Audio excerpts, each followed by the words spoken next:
Denver is extending its stay-home order from the original end date of April 11th clear through April 30th.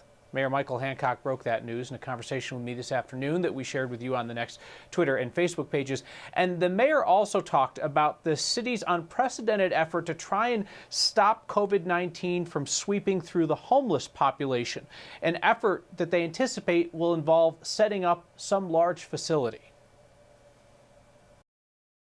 We're looking at some sites we even evaluated the convention center, the National Western Center, some other sites for this type of congregate care. We'll make a final determination very soon and then begin the process of setting it up. President Trump warned state and local leaders that he wants you to show appreciation for the federal government's effort. He specifically said that he had told Vice President Pence not to call two governors in states that have outbreaks because they had publicly criticized him. Then you see the approach of a Democratic governor like Gavin Newsom in California, who is constantly lavishing praise on the president, and he's getting what his state is asking for. Have you and Governor Polis had any conversations about perhaps instead of criticizing the president, publicly praising him, if that's how Colorado and Denver can get the life-saving equipment that we need?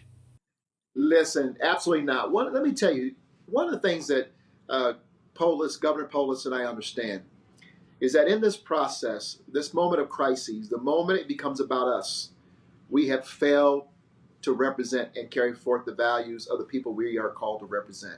It's not about President Trump. It's not about Vice President Pence. It's not about Governor Polis or about Mayor Hancock. This is about the people that we have taken an oath to serve and to protect every day.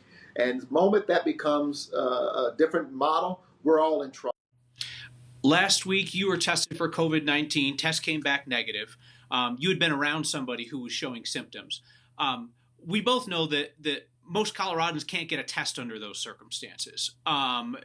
Do you have concerns that you getting tested sent the wrong message? You know what? I think, no, I don't. It was very important. I am in very close quarters with about 100 city employees in the Emergency Operations Center. And Mayor Hancock's full conversation with me included his thoughts on how Denver is enforcing the stay-home order, and that's on the Next YouTube page.